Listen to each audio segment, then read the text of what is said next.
नमस्कार, स्वागत है आपका A1 उत्तराखंड पर। आपके साथ मैं हूं प्रगति। बुलेटिन की शुरुआत करते हैं, लेकिन उससे पहले एक नजर हेडलाइंस पर। बजट में मिडिल क्लास को मिली बड़ी राहत। सीएम धामी ने की केंद्रीय बजट की तारीफ, बोले मध्यम वर्ग के लिए बड़ी सौगात।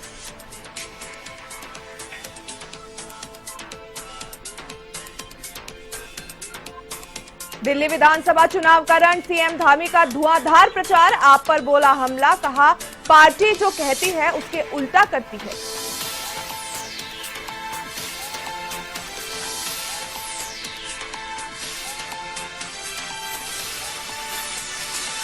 उत्तराखंड में नगर निगम चुनाव संपन्न, कांग्रेस की आपसे गुटबाजी आई सामने। मेयर प्रत्याशी ने नगर अध्यक्ष पर लगाए गंभीर आरोप।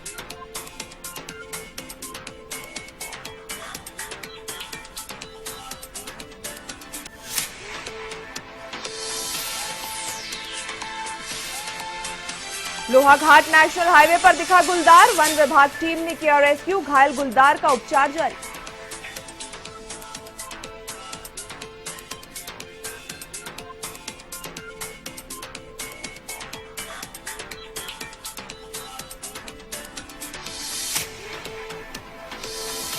बुलेटिन में अब खबरें विस्तार से। सभी ऋतुओं का राजा कहे जाने वाली बसंत पंचमी को लेकर लोगों में खासा उत्साह नजर आ रहा है। जहां एक और लोग इस पर्व को बड़े धूमधाम से मनाते हैं, तो वहीं दूसरी ओर उत्तराखंड में इस पर्व को लेकर विशेष तैयारियां आयोजित की जा रही है। आपको बता दें, इसको लेकर कला एवं संस्कृति राज्य मंत्री मधु भट्ट ने बताया कि कला महाकुंभ में शाही स्नान के दौरान ही इस पर्व को मनाया जाएगा।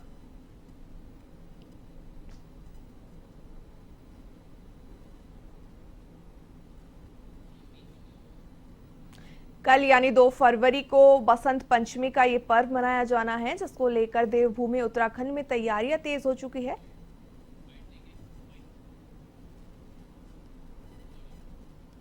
संस्कृति साहित्य कला परिषद जो है, हमारी जो भारतीय संस्कृति है, उस संस्कृति को पुनर्जीवित करने के लिए समय समय पर अनेकों कार्यक्रमों के माध्यम से कार्यक्रम आयोजित किए जाते हैं। और बसंत पंचमी हमारा एक बहुत ही जो हमारा लोक पर्व है, सभी पूरे भारत में इसको बड़े उत्साहपूर्वक मनाया जाता है। अभी जहां कुंभ का शाही स्नान चल रहा है, यहाँ पर श्री बद्रीनाथ के जो है कपाट खुलने की तिथि भी तय की जाती है।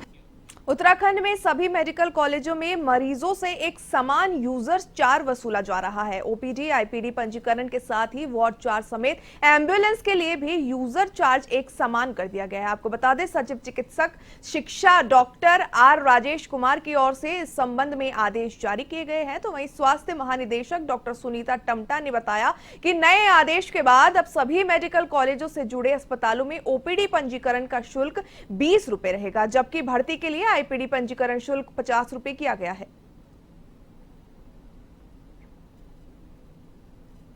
हॉस्पिटल्स जिस समय डिस्ट्रिक्ट अस्पताल है, सब डिस्ट्रिक्ट हैं, और पीएससी और सीएससी हमारी जो होती हैं गवर्नमेंट फैसिलिटी, अब हमारी जो दरें निश्चित की गई हैं वो पीएससी और सीएससी मतलब जो प्राइमरी हेल्थ सेंटर और कम्युनिटी हेल्थ सेंटर में हमारी जो है 10 रुपये यूजुअल 10 रुपये पर्ची के जो है ओपीडी चार्जेस हैं, और डिस्ट्रिक्ट और सब डिस्ट्रिक्ट में हमने जो है 20 रुपये कर दिया।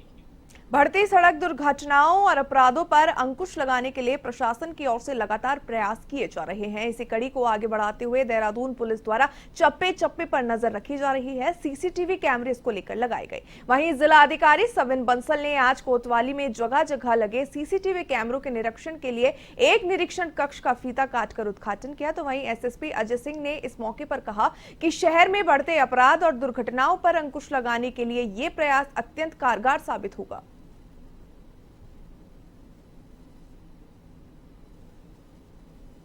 या कोई जरूरत महसूस होती है तो उसके हिसाब से पुलिस और प्रशासन वर्क करता है। एक घटना हुई थी जिसका संज्ञान लेकर यहाँ पर जो है ये बात आई कि महिला सुरक्षा को और सुदृढ़ किया जाए। इसको देखते हुए प्रपोजल जिलाधिकारी महोदय को दिया गया और आज उनके सौजन्य से जो है इस पूरे क्षेत्र की मॉनिटरिंग के लिए कैमरे भी लग गए हैं। यातायात मैनेजमेंट के लिए साथ ही साथ स्पीकर्स भी लगे, माइक भी लगे। वहां पर अगर कोई यातायात बाधित कर रहा तो यहीं से बैठकर एक कंट्रोल रूम से यहीं कोतवाली से इसको कंट्रोल किया जाएगा। हल्द्वानी में जारी 38वें राष्ट्रीय खेलों के तहत आज मिनी स्टेडियम में खेले गए पुरुष फुटबॉल मुकाबले में सर्विसेज ने मणिपुर को 3-2 से हराकर जीत दर्ज की। ये मैच बेहद रोमांचक रहा, जिसमें सर्विसेज ने अंतिम क्षणों में गोल कर मुकाबले को अपने नाम किया। वहीं पहले हाफ तक मणिपुर की टीम 2-1 से बढ़त बनाई हुई थी और आगे थी और उसने तेज शुरुआत की थी, लेकिन दूसरे हाफ में सर्विसेज ने जबरदस्त वापसी की। सर्विसेज के खिलाड़ी श्रेयस पीजी जर्सी नंबर 18 में उतरे। उन्होंने शानदार खेल दिखाया और 2 अहम गोल कर टीम को जीत दिलाई। जरूरी था हमारे लिए मैच को जीतना। 3 पॉइंट हमारे लिए बहुत क्रूशियल थे। एक हार के बाद now we have come up, वापस आए हैं और boys played very well, we fought well. Now consistency आने लगी है टीम के लिए, तो हम लोग बहुत खुश हैं। Players are also happy.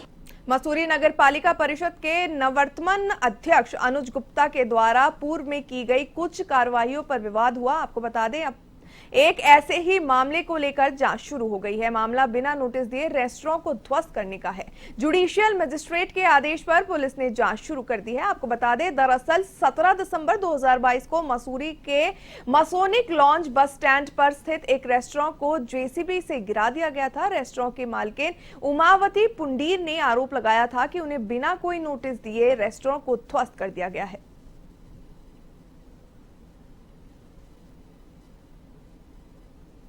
जो केस था वो रीओपन हो किया गया है। हाँ। तो उसी के केस में पुलिस आ रखी थी। क्या क्या पूछताछ हुई आपसे?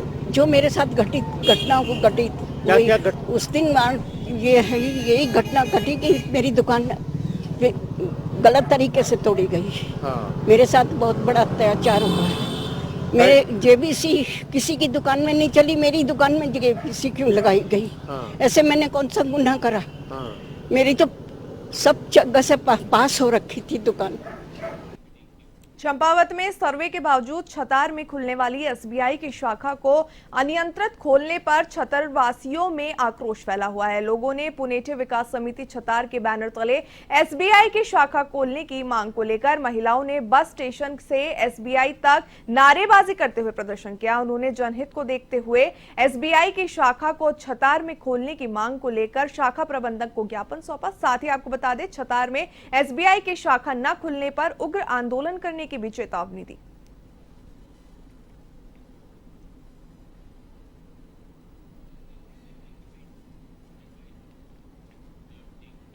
निकाय चुनाव के बाद रुद्रपुर में कांग्रेस की आपसी गुटबाजी सामने आई है। आपको बता दें, मेयर चुनाव प्रत्याशी मोहन खेड़ा ने कांग्रेस नगर अध्यक्ष सीपी शर्मा पर पार्षद के टिकटों को बेचने और भाजपा प्रत्याशी के पक्ष में वोट डलवाने के गंभीर आरोप लगाए हैं। ऐसे में नगर निगम चुनाव में कांग्रेस ने मोहन खेड़ा को मेयर प्रत्याशी घोषित किया था। चुनाव के दौरान कांग्रेस की गुटबाजी साफ दिखाई दी थी। आपको बता दें, मनमानी तरीके से पार्षदों के टिकट वितरित किए जाने के आरोप लगे हैं उन पर, और साथ ही चुनाव में बीजेपी प्रत्याशी ने करीब 13,000 वोटों से जीत दर्ज की थी। अब कांग्रेस के मेयर प्रत्याशी मोहन खेड़ा ने पार्टी के नगर अध्यक्ष सीपी शर्मा पर गंभीर आरोप लगाए हैं, तो वहीं नगर अध्यक्ष सीपी शर्मा ने सभी आरोपों को खारिज किया है। हमारे कांग्रेस के नगर अध्यक्ष जो कि पूरे चुनाव में पैसे की उगाही करते रहे, टिकट बांटते रहे, अपने दलालों को एक एक पार्षद के घर भेजा, उन्होंने एक एक पार्षद से उन्होंने पैसे की दलाली करी, पैसे की उगाही करी और उन्होंने ये जाकर कहा कि पार्षद अपना वोट मांगे, मेयर के लिए वोट ना मांगे। हमारे जो पदाधिकारी जबरदस्ती कुर्सी पर चिपके हुए हैं, उन्हें नैतिकता के आधार पर आज इस्तीफा दे देना चाहिए, नहीं तो कल इनको धक्के मारकर हटा दिया जाएगा। जो बेबुनियाद आरोप मेरे ऊपर लगाए हैं, जो बेफजूल की बात उन्होंने की है, ये बिल्कुल निराधार हैं और इनमें कोई भी सच्चाई नहीं है। और मैं दावा करता हूं, अगर मोहन खेड़ा जी की इन बातों में अगर जरा सी भी सच्चाई है तो वो किसी भी मंदिर में आकर इस बात को कसम खा लें और मंदिर में खड़े होकर इस बात को कह दे, तो मैं सारे आरोप स्वीकार लूंगा उनके। राजधानी देहरादून के आरटीओ में सड़क सुरक्षा सप्ताह के अंतर्गत चालकों के स्वास्थ्य को लेकर आई कैंप लगाया गया। आपको बता दें, इसमें करीब 100 से अधिक लोगों ने इस शिविर में अपनी जांच करवाई और साथ ही आरटीओ प्रशासन सुनील कुमार ने बताया कि पूरे देश में सड़क सुरक्षा सप्ताह मनाया जा रहा है। ऐसे में आरटीओ कार्यालय में भी आई कैंप लगाया गया।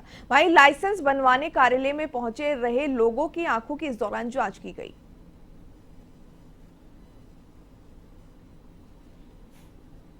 देश में सड़क सुरक्षा माह मनाया जा रहा है, जिसके अंतर्गत आरटीओ ऑफिस देहरादून के अंदर भी विभिन्न कार्यक्रम आयोजित किए जा रहे हैं। उसमें से एक कार्यक्रम था जिसमें आई चेकअप करवाना।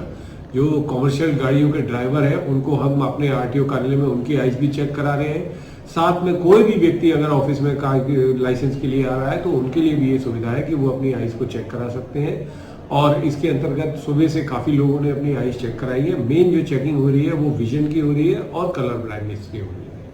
केंद्र बजट में उत्तराखंड को विशेष पैकेज मिलने का अनुमान लगाया जा रहा था। आपको बता दें, भाजपा महामंत्री आदित्य कोठारी ने कहा कि देश के प्रधानमंत्री नरेंद्र मोदी उत्तराखंड में 38वें राष्ट्रीय खेलों के शुभारंभ के अवसर पर उत्तराखंड पहुंचे थे, तब उन्होंने प्रदेश के प्रति लगाव दिखाया था। आपको बता दें, उन्होंने पीएम मोदी द्वारा समय समय पर उत्तराखंड के लिए विशेष पैकेज भी दिए गए हैं। साथ ही ऐसे में उत्तराखंड के लिए विकास के लिए एक अच्छा बजट मिला है उसको, जो प्रदेश के विकास में काफी काम आएगा।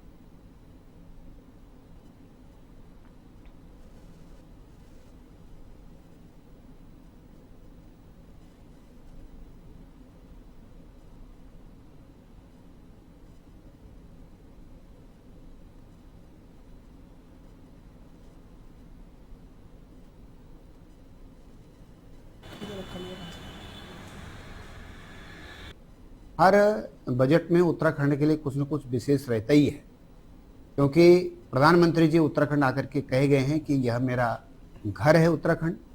और इससे पहले भी उन्होंने कहा है कि आने वाला जो दशक होगा वो उत्तराखंड का दशक होगा। तो इस तरह से देश के प्रधानमंत्री जी का, देश के वित्त मंत्री जी का, गृह मंत्री जी का, रक्षा मंत्री जी का यहाँ विशेष लगाव है। यहाँ की प्रत्येक चीज़ पर उनका गहरी दिलचस्पी भी है।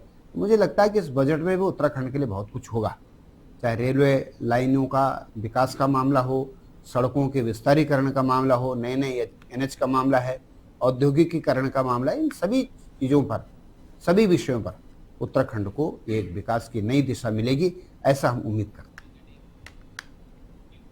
हल्द्वानी में 38वें नेशनल गेम्स में स्विमिंग प्रतियोगिता में गोल्ड मेडल की बरसात जारी है। शुक्रवार को 200 मीटर फ्री स्टाइल स्विमिंग में जहां दिल्ली की भव्य सचदेवा ने गोल्ड मेडल जीता, तो वहीं दूसरी ओर 50 मीटर स्विमिंग प्रतियोगिता में एक बार फिर से कर्नाटक की डी निधि ने गोल्ड अपने नाम किया। देर शाम उत्तराखंड की खेल मंत्री रेखा आर्या भी अंतर्राष्ट्रीय स्टेडियम गोलापार पहुंची, जहां उन्होंने प्राइज सेरेमनी में हिस्सा लिया।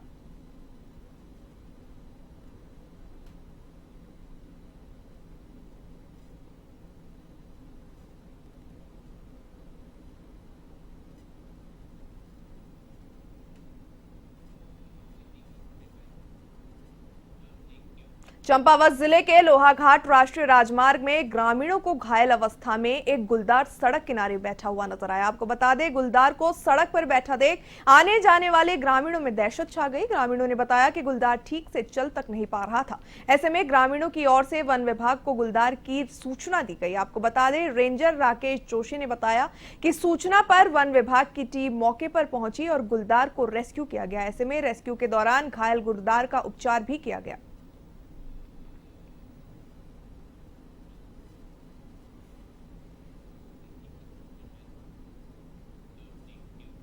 पिथौरागढ़ जनपद के लेलू स्पोर्ट्स कॉलेज में नोडल ऑफिसर 38वें राष्ट्रीय खेल सचिव उत्तराखंड शासन एवं जिला अधिकारी ने राष्ट्रीय खेलों का शुभारंभ किया। इस दौरान सांस्कृतिक दलों द्वारा भव्य प्रस्तुतियां दी गई।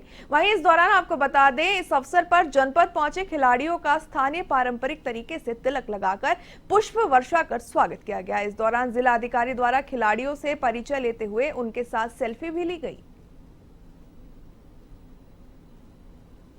मेरी फर्स्ट फाइट थी तो वो अच्छी गई, मैं उसमें जीत गई हूँ। और अभी आगे लगभग हमारी टोटल 4 फाइट होनी है, 3 और बाकी है। काफी अच्छा रहा और हमारे कोचिंग हमें जो मेहनत की है उसका हमको मिल रहा है। हमने अच्छी प्रैक्टिस की है, हमारी कोचिंग हमें बहुत मेहनत की है, तो आगे भी मैं चाहूंगी कि आगे भी अच्छा रिजल्ट होगा। पिथौरागढ़ में पूरे उत्साह का माहौल है हमारे 38वें राष्ट्रीय खेलों में बॉक्सिंग की प्रतियोगिता पिथौरागढ़ में हो रही है।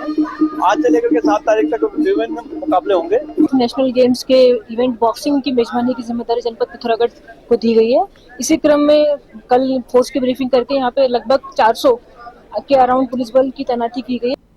देश में नागरिकों के स्वास्थ्य संवर्धन के लिए चलाए गए प्राकृतिक परीक्षण अभियान का फेज 2 समाप्त हो गया है। आपको बता दें, फेज 2 में सैनिकों और पुलिस कार्मिकों का प्राकृतिक परीक्षण किया गया। प्रदेश के राज्य समन्वयक अंतर्राष्ट्रीय आयुर्वेद चिकित्सक डी.के. श्रीवास्तव ने बताया कि प्राकृतिक परीक्षण से अभी तक 1,29,51,000 नागरिकों को स्वास्थ्य का डेटाबेस तैयार किया जा चुका है। ये डेटाबेस आयुर्वेद चिकित्सकों के माध्यम से आयुष मंत्रालय के पास संरक्षित किया जाएगा।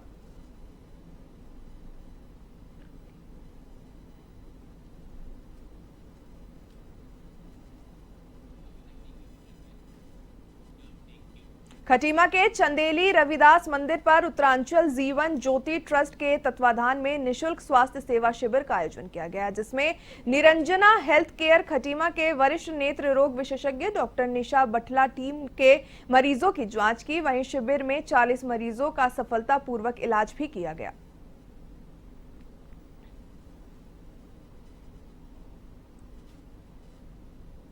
चालीस मरीजों का उपचार सफलतापूर्वक किया गया। हमारे ट्रस्ट के द्वारा वहाँ सारी सुविधाएं प्रोवाइड की गई और वहीं पर 10 मोतियाबिंद मरीजों का जो पाए गए उनको सफलतापूर्वक निःशुल्क ऑपरेशन किया गया हमारे ट्रस्ट के माध्यम से। उत्तराखंड विधानसभा आगामी बजट सत्र को पेपरलेस बनाने के लिए तैयार है। इस अवसर पर कांग्रेस के प्रदेश प्रवक्ता शीशपाल सिंह बिष्ट ने कहा कि सरकार अगर पेपरलेस बजट लाने की बात कर रही है तो ये तकनीकी युग में एक अच्छी पहल हो सकती है, लेकिन असली सवाल तो ये है कि बजट प्रदेश की जनता की आशाओं और अपेक्षाओं पर कितना खरा उतरता है। बजट सत्र निश्चित तौर पर आएगा और अगर सरकार कह रही कि पेपरलेस बजट होगा, अच्छी बात है, तकनीक का दौर है, उसका भी इस्तेमाल होना चाहिए। लेकिन पिछले वर्षों में जो बजट सरकार ने पेश किए हैं वो बजट बेरोजगारों को रोजगार देने में विफल रहे हैं, पहाड़ से पलायन रोकने में विफल रहे हैं, उद्योगों को पहाड़ चढ़ाने में विफल रहे हैं, बेटियों को सुरक्षा देने में विफल रहे हैं, स्वास्थ्य और शिक्षा के स्तर को सुधारने में विफल रहे हैं। देखते हैं इस बार सरकार पिछली नाकामियों से क्या सबक सीखती है। टिहरी गढ़वाल के विधानसभा देवप्रयाग के कीर्तिनगर तहसील में विगत 2-3 महीने से उप जिलाधिकारी न होने के कारण दूर दराज से आने वाले ग्रामीणों को बेरंग वापस लौटना पड़ रहा है। आपको बता दें कि कीर्तिनगर तहसील में 97 गांव आते हैं। ग्रामीणों का कहना है कि तहसील में स्थायी उप जिलाधिकारी न होने के कारण स्थायी निवासी जन्म प्रमाण पत्र सहित उप जिलाधिकारी से संबंधित प्रमाण पत्र न बनवाने के कारण दूर दराज से आने वाले ग्रामीणों को वापस लौटना पड़ रहा है।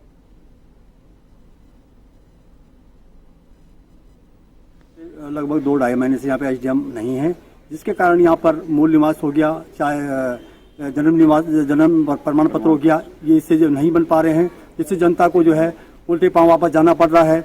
और हम विधायक जी से ये निवेदन करते हैं कि वो तुरंत अतिशीघ्र यहाँ पर जो है एसडीएम को लाएं और जिससे यहाँ पे सभी कोर्ट संबंधी कार्य पूरे हो सके। दूर दराज से लोग आते हैं और अपने काम के लिए आते हैं और जब यहाँ पर उनको पता चलता है कि उप जिलाधिकारी यहाँ पर नहीं है तो मैं कहना चाहता हूं कि यहाँ पर तुरंत जो है सरकार को चेताना भी चाहता हूं कि यहाँ पर तुरंत जो है एसडीएम की नियुक्ति करें। मुझे भी एक जरूरी काम से यहाँ पर आना था। मैंने देखा कि एसडीएम साहब यहाँ पर है नहीं और जब मैंने पता किया अधिकारियों से तो मालूम चला कि यहाँ एसडीएम जो मैडम थी उनका ट्रांसफर बहुत पहले हो गया था, लेकिन लंबे समय से यहाँ पर जो है एसडीएम नहीं है और एक अतिरिक्त परिवार जो है नरेंद्र नगर के एसडीएम को दिया गया है। चलिए A1 उत्तराखंड में फिलहाल के लिए इतना ही। मुझे दीजिए इजाजत और देखते रहिए A1 टीवी।